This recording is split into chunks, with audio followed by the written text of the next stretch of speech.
Well, Henshaw here again. You're from the local constitutional kook out here in California. And I just did a video on abortions.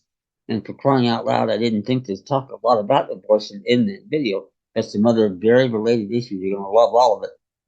But to back up a little bit here, what recently happened, everybody thinks the U.S. Supreme Court overturned Roe v. Wade. No, they didn't. Roe v. Wade has never existed. Decision under the non-existent 14th War Amendment back in 1972, by the way, known at that time colloquially on the court as Harry's abortion, as it was written by hip pocket Harry Blackman. A pretty good justice overall, but he was relatively early in his career, and he didn't even overtly cite the 14th Amendment. That's what it was accredited to. But we can prove that amendment doesn't exist, and it never did. And I wish the justices would have said that in that Dobbs opinion, which they didn't overtly do, at least, because that's a major big deal difference. Because you have the right to abortion. And as I said in my earlier video, I'm not thrilled about that, but I can understand it, especially in today's society, not wanting to bring children into the world. And I made a decision long ago when I started on the road I am not to do it because I said to myself, well, if I can't put a family first, I don't have any business having one. And I'm the last of the line. They're going to love to hear that in my former hometown of Washington, D.C. So if there are problems with abortion, and if that is a violation of God's law, then you'll have to deal with that when you get where you're going in the afterlife to an ecclesiastical court of conscience.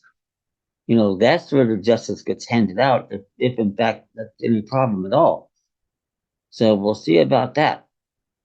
But no, you go into the Supreme Court and you go in there under, say, the Ninth Amendment, which does apply to the states, and nobody knows about that. They don't want you to know about the Ninth Amendment. And by the way, in 235 years, and this is embarrassing out there to you justices on the U.S. Supreme Court right now, 235 years, and you've only made one ruling on the Ninth Amendment. 8. Griswold v. Connecticut in 1965. That's what we want to get up there with. Not the first Bill of Rights, Articles 1 to 8 that don't apply to the states, even if they exist.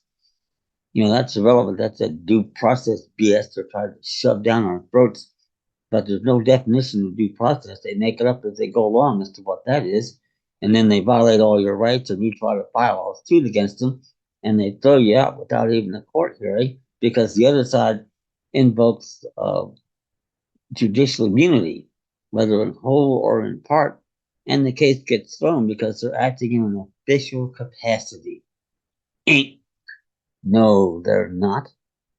And it doesn't matter if you're a backroad bastard either, because you haven't been nominated by the president and appointed by approved by the Senate.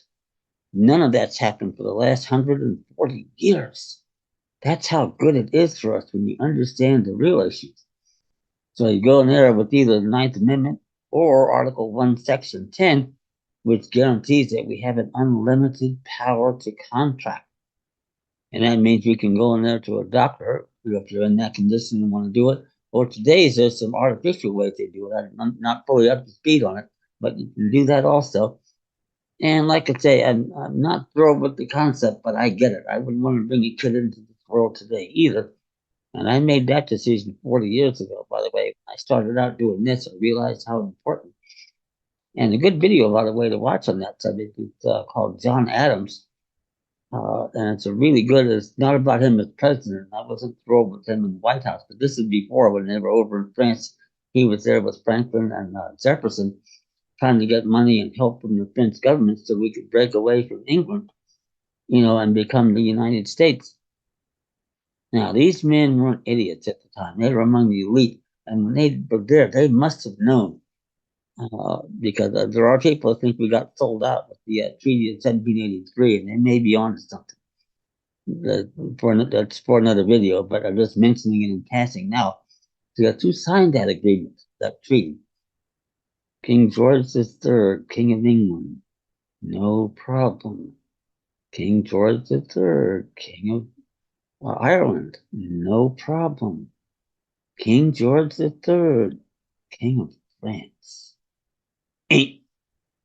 He was the king of France, and these men were over there trying to get help from that government to break out from under him.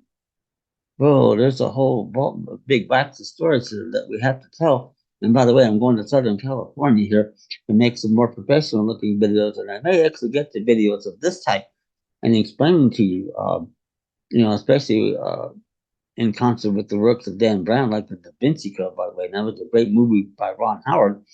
And Ron, if you're listening out there, I would love to meet up with you. We have a lot in common and should be working together here.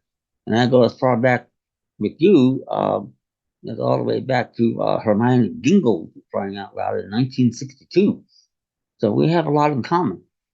But I don't want to get too far afield because, abortion was right, it is right. And it doesn't matter that any of these quote unquote states that don't like it are trying to legislate it out of existence, because what they're going to learn, when you get my material, send me an email, youwinnincourt@gmail.com, is that there are no lawful, sovereign, independent states remaining which were admitted into this union. What that means in a nutshell is they're not subject to any of that crap because they're in territories. And again, we have the unlimited power to contract on top of that. And another magic 4 words here is consent of the governed, because the lawful deeds are body politic of the nation and republic. And right or wrong, or good or bad, what is it? Read, white, male, 21, no apologies, is specifically excluded by the constitutions in all of these states. For example, in Iowa, they say the quote unquote qualified electors are United States citizens who reside in Iowa. No, they don't. They owe their birthright citizenship to Section 1 of the non-existent 14th Amendment, and if anything, they reside in the District of Columbia. Article 1, Section 8, Clause 17. There are no states, there are no judicial courts, no habeas corpus, no right to trial by jury, no consent of the governed. You start making these issues instead of BS due process of law, that gets you a lot further down the road and a lot quicker than anything else will today. And that's what I want to teach you. Send me an email, youwinnincourt@gmail.com. And noting that the current justices on the court understand a lot, if not all, of what I've just been saying on this video. They're not fully ready to go rule on it for right now, and that's unfortunate. But then, as I said to my recent letter to John Roberts, I get it. Just like the justices, I can count from 1 to 9, which may be a lot more than most kids in elementary school can do these days, but with the 3 R's flung out the back door, I don't know about that. But I can, and the justices can. There's reasons. We'll talk in another video about that. But it's all good news for us. So yeah, the abortion battle is not only far from over, it's just starting out with the tools that we have and I can put in your hands. Send me an email, youwinnincourt@gmail.com, and we can go from there. Meanwhile, subscribe, like the videos, tell your friends, get the word out. And the quicker we all start working together, the quicker we put these bastards out of business and get back the government that we want to have. And that takes care of so many problems. Wow. It wasn't a perfect government, but it was so much better than what we have now. And we want it back. Thank you.